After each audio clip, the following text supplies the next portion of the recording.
บายดีมาเบิ่งมาขาวสบายดีแล้วหาขาวบุกก่อนพอหลายเฮ้ยคิดเด้อขาว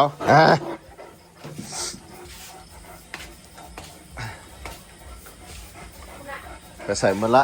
นางฟ้าขาวเป็นเอี่ยงกินข้าวแล้วบอก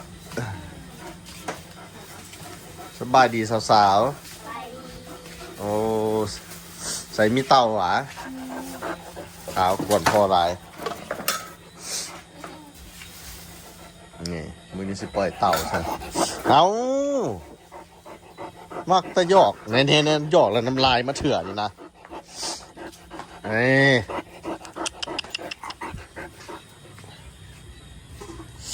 น้ำลายมักเถื่อเขา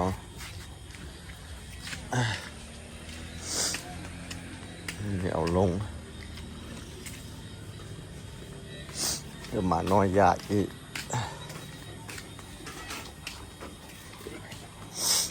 พี่นางฟ้าน้อยนางแตนนางฟ้าใหญ่นางฟ้าน้อยนางแตนเด้นางแตนมักบูยูเดี๋ยวนี้นี่นางฟ้าน้อยกินรถกินรถกิน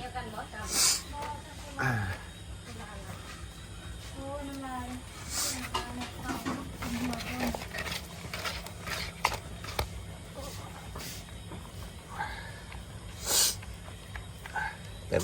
ฟ้าเห็ดยากหมดแล้วใหญ่บอกเอาไว้ในนางนี้ได้2 เดือนปลายแล้วเด้ทั้งขี้ดื้อทุกสิ่งทุกอย่างต้องได้เอาขึ้นเถิงมดป่าไปลุ่มบ่ได้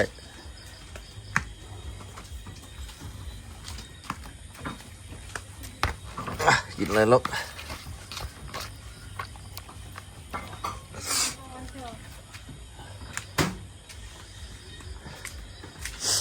แต่นบูยู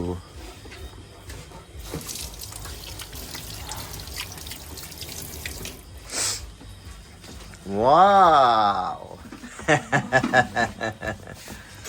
เต่านี่เป็นเต่าน้ำเนาะเต่าน้ำเด้ถามหานางแต่นกันอยู่นี่เด้สบายดีแต่นเคยเห็นฟ้าใสเหรอวะฟ้าใสเคยเห็นแต่นเหรอวะยังไม่เห็นกันเถอะวะไม่เคยเห็นโอ้ยยังไม่ได้เห็นเนาะเห็นแล้ววันนี้เอาจับมือกันไหมเช็คแฮนด์กันจับมือได้โอ้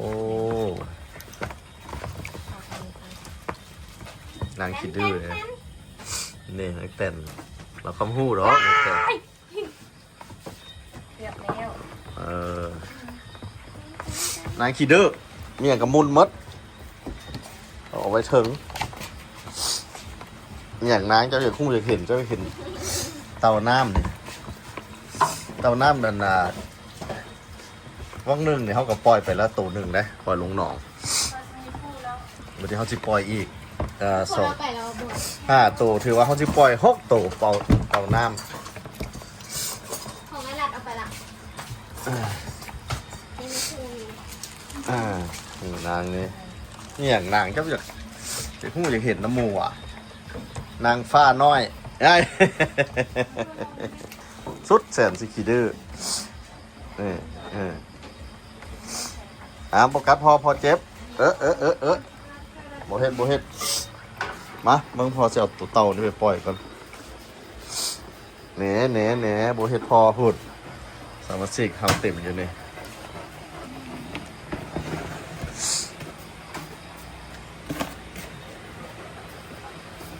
ปล่อยสดีเนาะนี่เนาะเอาลงนี่รถแหละเนาะใกล้ๆนี่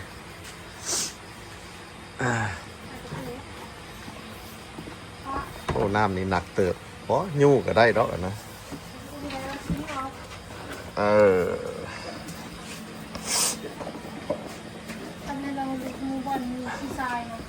แตน ชอบมาจะใส่นาง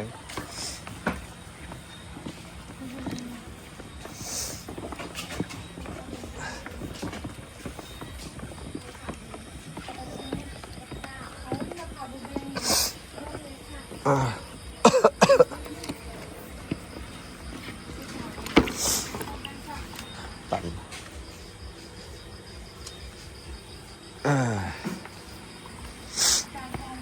นี่โอ้อยากมืดหน่อยนึงเดี๋ยวก่อน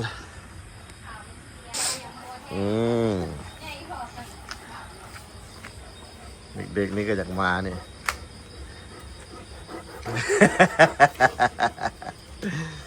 อัดทั้งวันแล้วนี่นั่นหยอกกัน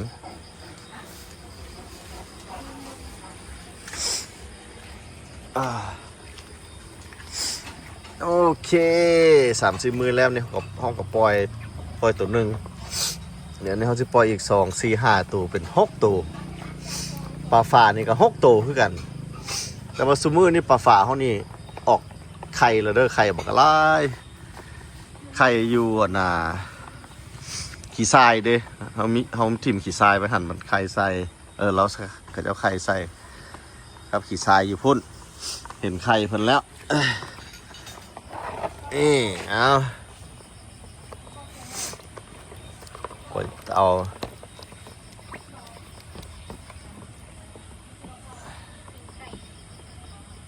ไปลูกแม่แพ้ลูกเด้อเอาแม่แพ้ลูก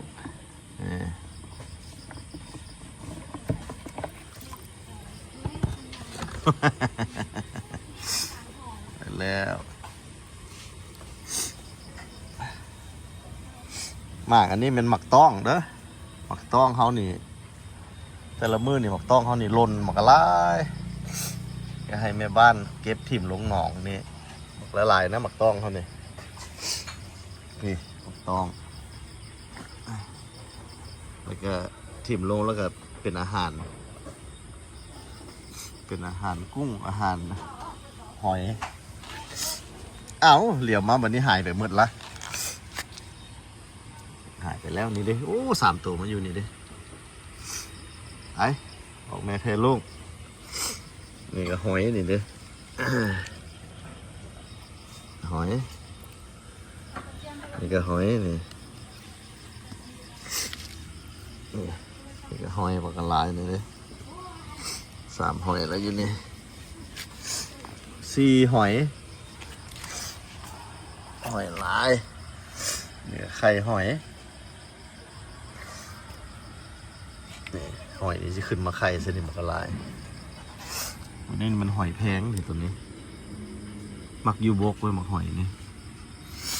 เต็มอยู่นี่น้อย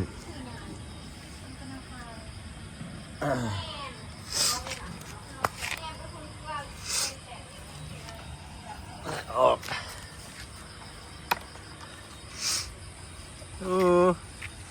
ไปแล้ว5 ตัวเต่าเหลือจากตัวเลย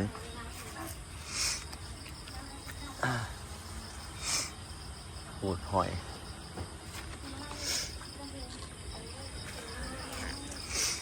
อันนี้ก็มันอ้อยอันนี้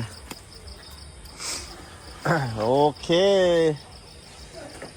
ไปดีเด้อหอยเด้อ